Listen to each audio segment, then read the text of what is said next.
Hi there, welcome to my gaming vlogs. The Analogue Pocket. A great gaming device that unites several handheld consoles into one sleek, well-made and expensive package. I was lucky to get one for a reasonable price some 3 months ago, and in this video I will share a bit of my experience with it so far and my general opinions about this device.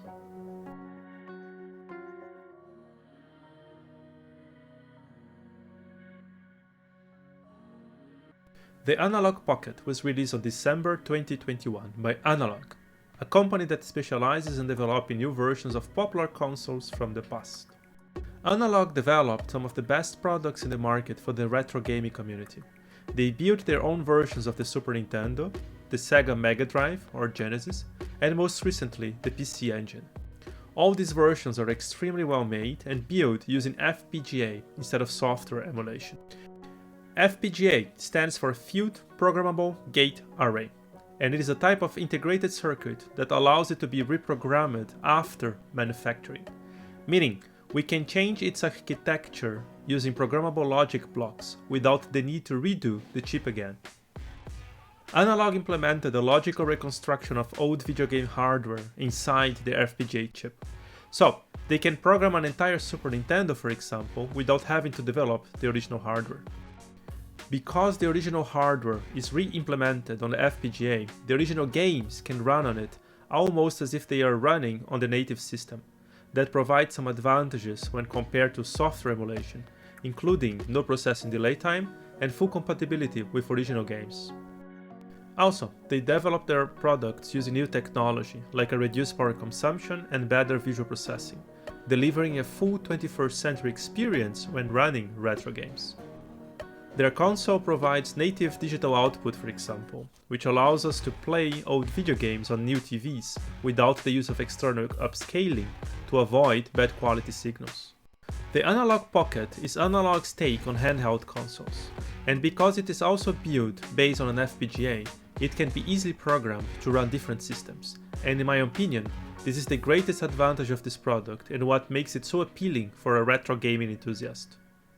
The Analogue Pocket has a 3.5-inch LCD backlit screen with a high resolution of 1600 per 1440 pixels. It has a 4300 mAh rechargeable battery with a running time of 6 to 10 hours.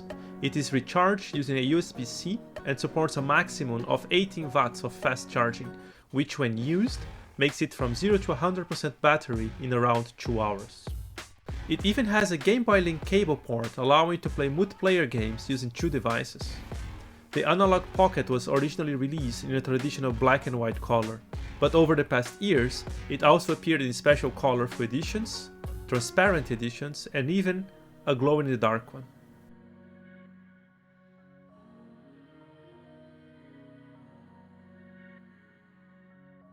As you can see based on the Analogue Pocket's form factor, it is heavily inspired by the Nintendo Game Boy series. Out of the box, it can play Game Boy, Game Boy Color, and Game Boy Advanced games. You just plug them in and play the cartridge. The experience of playing on the Analogue Pocket is very good. The console shape fits well on my hand, and the buttons are responsive and clicky, and the shoulder buttons are easily reachable. The screen is glorious, the quality is impeccable, with bright colors and good illumination. The images are crispy and are rendered with perfection on the large screen. Even though the games are upscaled to match the high resolution of the Analogue Pocket, they still look very good. Actually, the screen is much better than when playing on the original hardware. I dare to say the entire experience is much better. And that includes also the sound quality, which is much louder and clearer.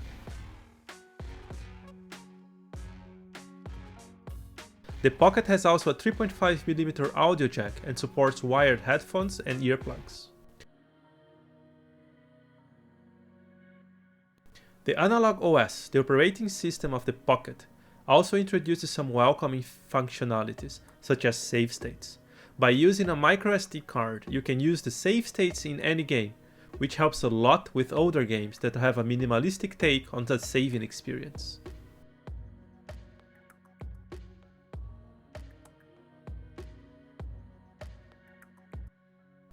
When it was announced, Analogue mentioned that the Pocket would support different systems other than the Game Boy.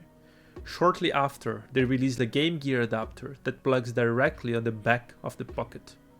Recently, they also announced adapters for the Neo Geo Pocket and the Neo Geo Pocket Color, but also for hue cards used by PC Engine or TurboGrafx 16. And surprisingly, they even announced support to Atari Lynx games. I have in my hands the Game Gear adapter, and it is an amazing experience to just pop the Game Gear cartridge on it and play.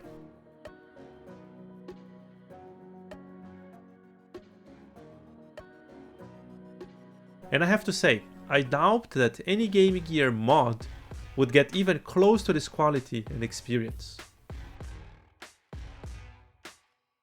Besides the game adapters, Analogue also released the Analogue Pocket docking station. This device transforms the Pocket into a fully fledged console, allowing it to be connected to the TV through an HDMI cable. It also allows for the use of supported USB and Bluetooth controllers to play any of the supported games. Analogue made the FPGA of the Pocket open for developers, which allowed the community to build FPGA cores for many other devices, which are able to play games using ROMs. I do not plan to use my Analogue Pocket in this way, so I did not test this functionality yet.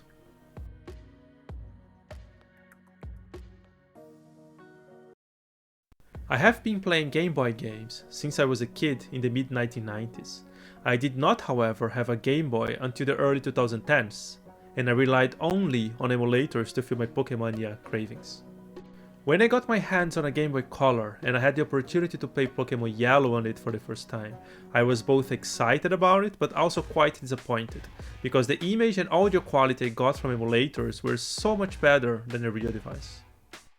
That's why I was so excited when I discovered the mod scene for the Game Boy Color and Game Boy Advanced and delved deep into it. I was quite fascinated by the quality of the IPS screens and the ability to use rechargeable batteries and modify the shell of my Game Boys to my liking. The screen quality of the Pocket, when compared even with the newest editions of the IPS modifications on the Game Boy Advanced, is still much better. And since I got the Analogue Pocket, my Game Boy gaming experience is unmatched.